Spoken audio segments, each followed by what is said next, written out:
எங்க அப்பாவுக்கு தெரிஞ்ச அவனுக்கு என்ன ஆகும் தெரியும்ல. கிழிச்சிரும் அவங்க அப்பன். படா. உங்க அப்பனோட கொட்டத்தை அடக்கதான் உன்னை தூக்கி இருக்கும் பசுபதி மவனே. உங்க அப்பாவுக்கு தெரிஞ்சா என்ன ஆகும்னு கேட்டல, அப்ப தெரிய வேண்டாமா? சொல்ல வேண்டாமா?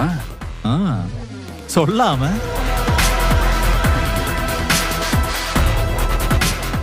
இதுவும் போன் தானே, இவன் போன்ல இருந்தே இவங்க அப்பனுக்கு கூப்பிடுவோம். ஏய் நிவினே, செம்ம ஐடியாடா.